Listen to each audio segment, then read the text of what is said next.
Hello, I'm Grandin Gill, and this is the first in a series of brief presentations outlining the first 7 chapters of my book, Informing with the Case Method. In this first chapter, what we're going to look at is what I mean when I talk about the case method, as opposed to just talking about case studies. To summarize, what I'm going to be talking about in this chapter is, first, the case method timeline, in other words, how the case method evolved in history. I'll then be talking about some of the elements of case discussions and some of the quasi-case methods that are out there. I'll talk a little bit about case method research, which is to say how the case method can be applied to doing traditional business research. And I'll talk about some challenges to the case method. So the case method has been around in various forms for over 100 years. Some of the earliest uses of the case method were at places like Harvard Law School in the 1870s, where the case method was synonymous with the Socratic method. And the Socratic method basically involves a two-way interaction between the instructor or the facilitator and an individual student. So when you have a constant set of questions from the instructor being answered by students, that is a Socratic method case. That evolved in the 1920s or thereabouts to a more peer-oriented method at Harvard Business School, which is essentially discussion-based. And the difference between the Socratic method and a discussion-based method case study is in the discussion-based case method, a lot of the conversation is between peers. So you respond to other students in the classroom as opposed to simply having a back and forth dialogue with the instructor. The next big change for the case method occurred in the late 1950s when a series of reports by the Ford Foundation and the Carnegie Foundation basically attacked business schools for their lack of rigor and for the quality of education they were giving. And one of the few bright spots about that report was its advocacy of the case method as an instructional tool. That led to funding in the 1960s for Harvard Business School in particular, where the case method evolved.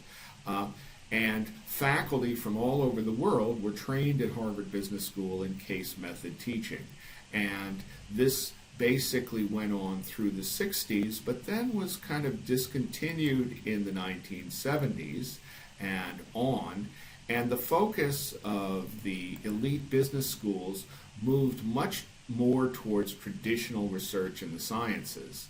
For a long time, Harvard remained distinctly case method school, but even today, that is changing, and somewhere around 20% of the content in the Harvard MBA program has now moved away from the case method, and I think they're considering moving either farther away. So, in a certain sense, the case method has been falling out of favor at a lot of business schools, in spite of the fact that there seems to be a tremendous amount of interest in it internationally and at schools where they don't have individuals who are comfortable facilitating cases. So what does the case method look like in the classroom? Well, of course, the most central feature of the case method in the classroom is it is built around the discussion. And the expectation is that most of the learning from a particular case will not come from the 2 hours or so it takes to prepare the case, but rather from the hour or so of discussion you have of that case. Because the discussion is where you actually start to challenge your own assumptions and you share perspectives. Now, in this discussion, there are a number of important aspects that distinguish a case discussion from just any type of classroom discussion. One is that the case discussion is focused around peer-to-peer learning. As I mentioned earlier, the Socratic method tends to favor dialogues between the instructor and individual students, with the instructor questioning the students. In the best case method classes, most of the communication is from student to student.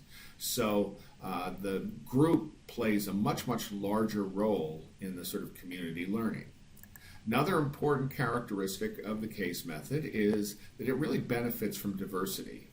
Now, if you're teaching a course like Introductory Programming, which is a course that I teach, frankly, while it's nice to play lip service to diversity, what I'd really like to have is a classroom full of students, all of whom have the same background and can learn at the same pace. That way I could kind of optimize their learning, because in introductory programming, really there are a whole bunch of steps you need to learn, and there are right answers to most problems. When you deal with case discussions, on the other hand, what you're trying to do is you're trying to develop new perspectives, new ways of looking at the problem, develop new attitudes towards the way people see the decision that's to be made. And in those contexts, it's tremendously beneficial to have a diverse classroom as opposed to a uniform classroom. Because if everybody's thinking the same way, you don't really have much of a discussion, and therefore you don't have much learning. Another aspect of the case method is that the community dynamic is critical. When you're lecturing to a darkened audience, it doesn't really matter to you whether the community is buying in, or it might matter to you, but it's not going to change the way you lecture. On the other hand, in a case method class, if all the students are not participating, since they're the stars of the show, you will not get a good class. So it's very, very important for the community to buy into what you're doing. Another aspect of the case method is you tend to value individual expertise and experiences. Some of the most interesting case participation occurs when you have folks who have had their own experiences that they can share with the class. This makes the case method completely appropriate for executive level programs, as well as being appropriate all the way down to the undergraduate level, where I've seen some wonderful discussions. Though they tend not to have the same kind of expertise, they get different things from the case, and the discussion goes differently. Critical thing about the case method is that there's virtually never a right answer to any case. In fact, when I write cases, I always focus on a decision that needs to be made. And if I perceive that there is a right answer, then I will suggest that we look for a different decision. Because when you're covering decisions and there's a right answer, you don't really need discussion about it. You just need to tell people how to get to the right answer. It's when there are multiple possibilities and you've got to weigh them and consider the context. That's where you get the value from the case method. Finally, in the case method, because we're more focused on the decision processes than the actual decision, generally the outcomes of a particular decision are not that important. Mind you, students are always interested in what happened after the case, what decision was made, and what were the results of that decision. But I would argue in complex environments, for the most part, the best you can hope for is to make a reasoned decision. And some of the time, no matter how good your decision is, the results will not be as good as you hoped. So we're more interested in a rational, systematic decision process than actually worrying about the outcomes of the decision. One of the personal challenges that I find in using the case method in my own classes is very often my students are familiar with cases, but they're not used to using cases in the way that I would normally use cases. And Rangan in 1996 wrote a wonderful article which is available for free download from HBS called Choreographing a Case Study.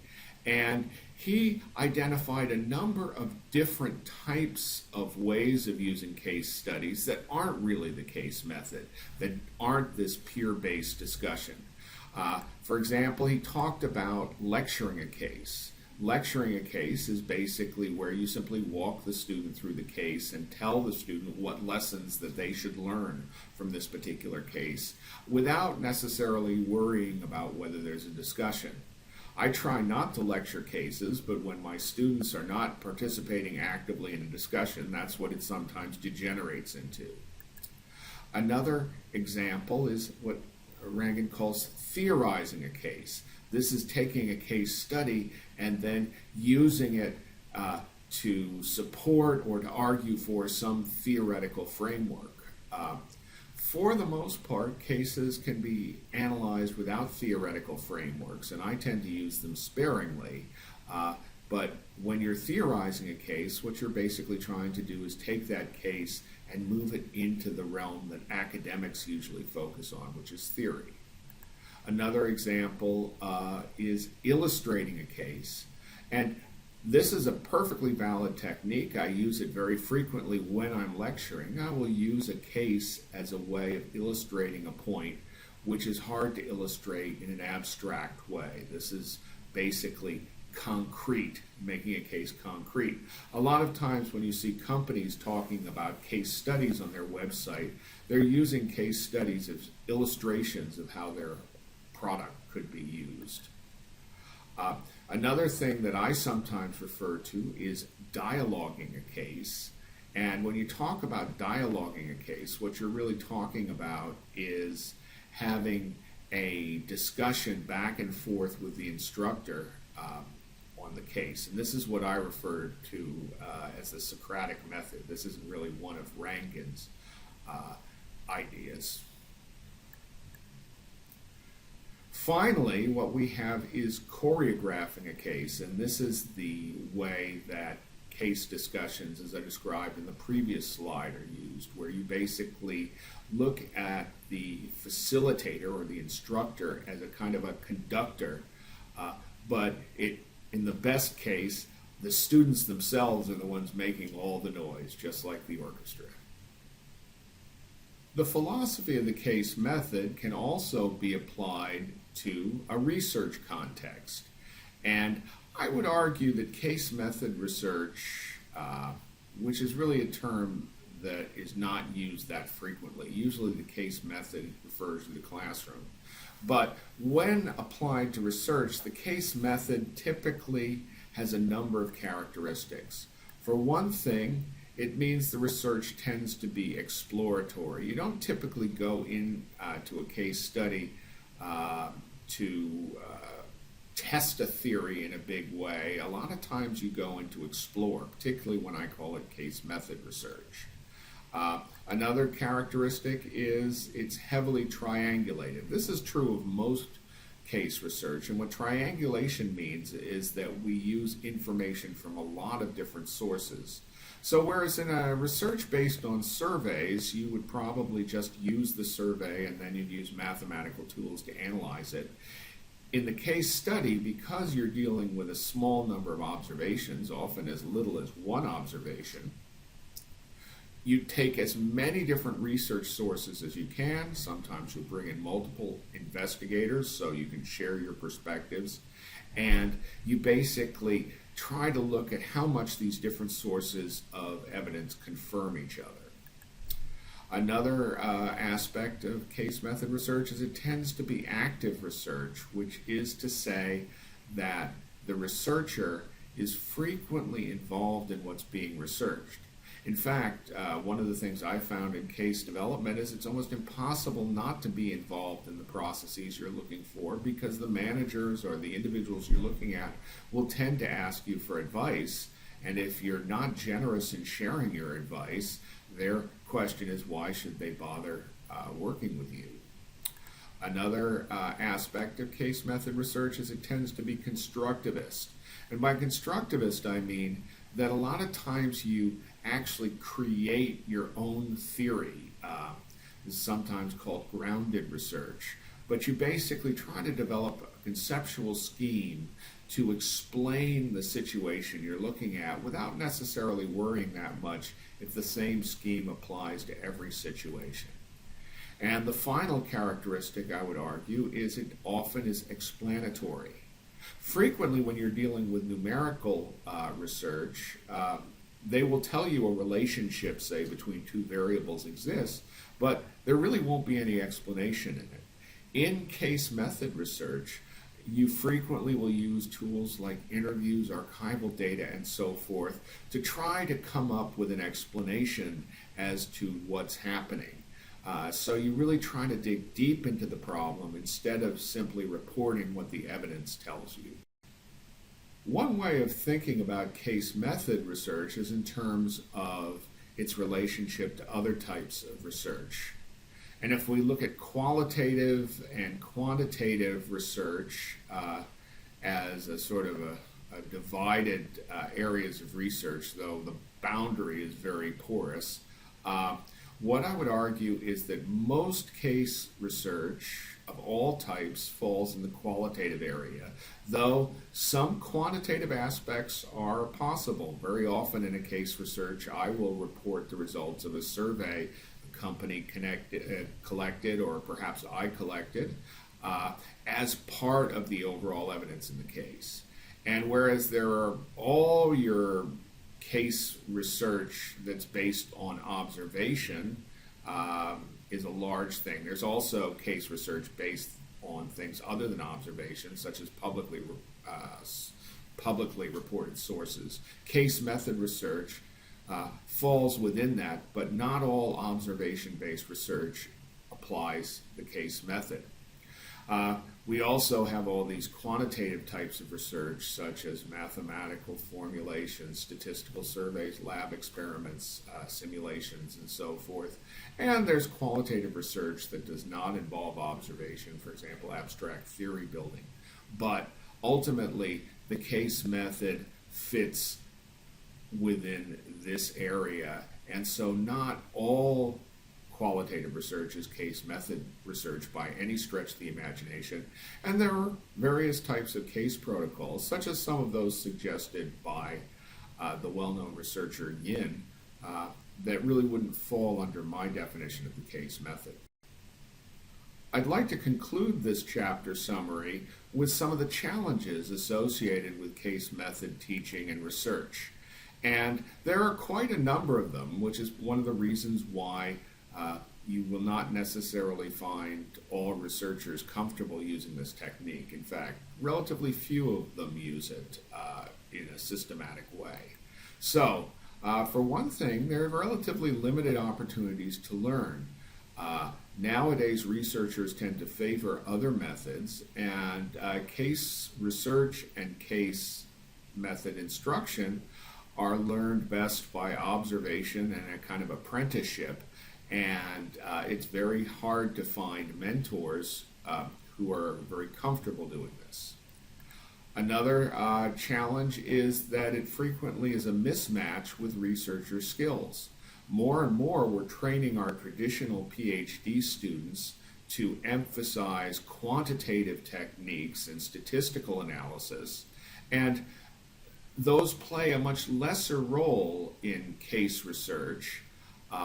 And in case teaching, there's a huge advantage for those instructors who bring a lot of real-world experience to the classroom. And in many cases, our PhD students are going into PhDs soon or right after they do their undergraduate and haven't really had a lot of work experience, which puts them at a disadvantage when they're trying to facilitate a discussion about real-world problems. Another issue is we're moving towards non-classroom instruction. We're getting more and more instruction done distance learning. While it's certainly possible to do the case method distance learning, it requires a lot of adaptation, and it takes a lot of time to facilitate case discussions online, much more than it does in the classroom. Another issue is it's very difficult to assess outcomes. If there were one single thing I wish were different about the case method, it's how easy it is to tell what people have learned. With certain types of content, for example, mathematical formulas, it's relatively easy to test what people have learned. When you're trying to teach judgment, which is one of the most significant benefits of the case method, it's really hard to tell whether judgment has improved after a discussion, or indeed even after a whole class. And even if you think you see that judgment improving, it may not be that everybody agrees with you. Another difficulty from the research perspective is what's called N of 1. In a world where people are taught to apply statistical reasoning, a single case doesn't seem very compelling. Now, there have been arguments made by Yin and others that really you need to look at a case as more like an experiment than as an observation. For example, Galileo did not have to drop the balls off the Tower of Pisa 1,000 times to convince himself that small balls and larger balls fell at the same speed. Once or twice was enough. And so if we look at cases that way, the n of 1 is perhaps not that serious a problem. But if we look at cases in terms of statistical surveys, it's a terrible problem. Finally, we exist in a litigious society, and it's getting harder and harder to get companies and organizations to cooperate with case study research and the development of discussion cases, because their legal team is afraid of what might be in those cases. Now, frankly, I think those fears are vastly overstated, and I think there are ways you can diffuse them. But the fact is, when I'm on a case writing visit, the thing that sends chills down my spine is when somebody says, why don't we send this over to legal and see what they say? So these are all challenges that can be overcome, and some of these I will talk about in succeeding chapters and in other segments I do on the case writing checklist. But nevertheless, you need to be aware of them. Case method writing and facilitation is a skill, and you really need some help developing it.